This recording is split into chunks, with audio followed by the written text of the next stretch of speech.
Hey guys, welcome to the Rachel Cruze Show. So we're about to enter into fall, which means we're going to be spending more time indoors.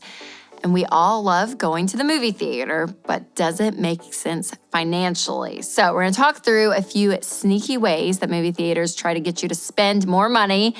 And I'll give you some insider tips of how to get around those tactics.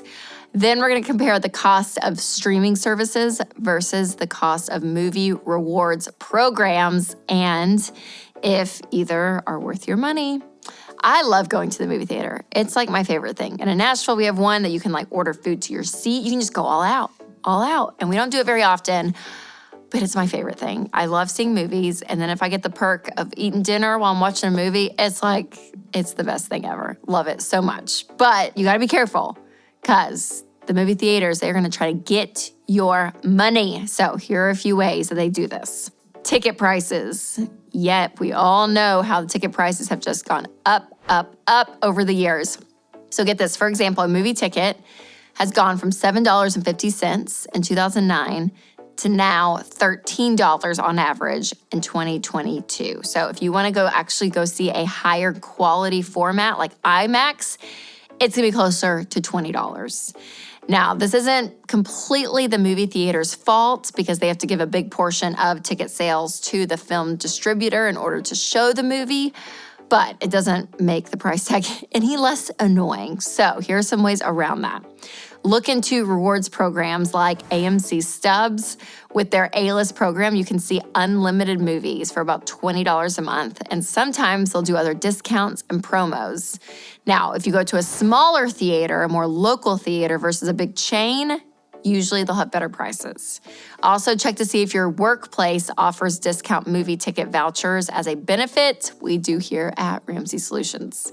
And you can go to the movies in the afternoon or on weekdays. Usually those are cheaper tickets versus the weekends or evenings, especially on the weekends. Also, look to buy your tickets at Costco or Sam's Club. They sell packs of movie tickets or movie theater gift cards that you can use instead of buying full price tickets. You can also work at the movie theater. This isn't for everyone, but if you're looking for a second job or a part-time job and you love seeing movies, this could be your place because movie theater workers usually get free tickets and you usually can give those tickets to friends and family if you go see the movie with them. So it's a win-win. They can also get you with those stinking high prices at the expensive concessions. This is actually where most movie theaters make a lot of their money and stay in business because they make way more from the profits of the concession sales versus ticket sales. So it's understandable that they're going to overcharge and get you to try to buy, all this kind of stuff. So they do this by the smell of the popcorn. Yes, whenever you think about going to the movies, you think about the popcorn. So they actually will, bring the smell of buttered popcorn right when you walk in, so you can't resist. And what's crazy is it's not real butter usually, especially if you're at a big movie theater chain. It's fake butter flavoring, but it smells great.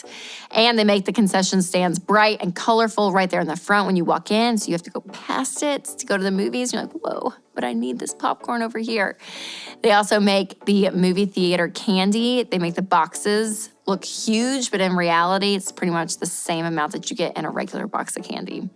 They also try to get you to think that you're saving money by getting food combos, but usually it's not more than just a few cents difference, and you're paying for larger buckets or trays. If you're buying alcohol or a meal at the movie theater, obviously those prices are gonna be way up versus if you just bought it at the store. So some tips around all of this. Pay attention to the price of individual items compared to the combo prices. It might make more sense actually to buy everything separately. Also, eat before you go. If you wanna save money, just eat ahead of time and resist the popcorn in the concessions. Also, bringing your own snacks. It's not technically illegal to put food in your purse, but most theaters, they won't check it, but they may have rules around it. So we don't want to be rule breakers around here. My mom was infamous for this growing up. She would buy an extra large popcorn bag and you get free refills. And we used that popcorn bag for years. So we got free popcorn at the movies for years. basically stole popcorn from the movie theater. Sharon doesn't think she stole. She thinks she was just being economical. Technically, they said free refills. So she kept her word and kept that dang bag around for a long time.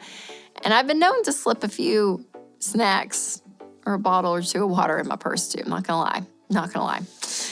Also, you wanna look at what they do with false start times. So movie theaters will put the start of the movie up to 20 minutes before the actual movie starts playing. Because the commercials, the trailers for new movies coming up, and they drag it on because they know you're more likely to finish your concessions during that time and you gotta go back and buy more when the actual movie starts. So remember that. Get your seat ahead of time, but then don't just dive right into the popcorn. You can actually have a competition with who you're going with and be like, okay, who can eat the least amount until the actual movie starts so that it goes through the whole movie versus just the trailers.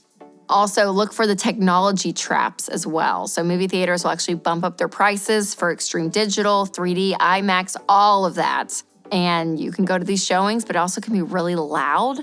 And actually the volume can be the same amount of decibels as a plane taking off.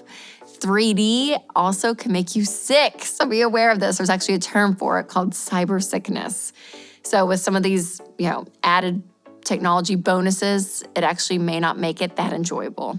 And some theaters will claim IMAX, but it's actually not considered an IMAX screen. So the official dimensions for an IMAX screen are 72 feet wide and 52 feet tall. So if you want to save money at the theater, just go to a regular showing. Go to a normal screening and not all the additional stuff with it, with the 3D and the IMAX. So you can save a lot of money by just doing that. Now, let's talk about what is affordable, going to the movies with rewards programs or using a streaming service. Which is better? Well, streaming services can range from $4.99 a month with ads, like Paramount Plus and Discovery Plus, to $19.90 a month with no ads. So that's Disney Plus, Bundle, and Netflix. And there's obviously tons of options in between those. And so these offer huge variety of movies and shows, but of course, different streaming services have different options. So people end up getting more than one service, and that's kind of how they hook you. And like I mentioned earlier, movie theaters have rewards programs like AMC A-List and Regal's Crown Club that range from $18 a month to $23.50 a month for unlimited movie plans. And these also come with different perks and benefits like concession discounts, early access screening, all of that. And some of these, you can actually join reward programs with little to no cost and still get some benefits, which is awesome. So if you love seeing movies, you go a lot, and you're single, maybe it's just you and your spouse that love it, then it could be a good option to actually get one of these programs at a movie theater because you're using it. But if you have a big family, financially, it probably makes more sense with going to just a streaming service. Because if you go and pay for a family of 5, it just gets really expensive. And let's be honest, you're missing half the movie because you're taking kids in and out of the bathroom the whole time. So depending on where you are financially, what works for your family, you can look. But if it's budgeted and it makes sense for your financial situation, you can go the movie theater route for sure.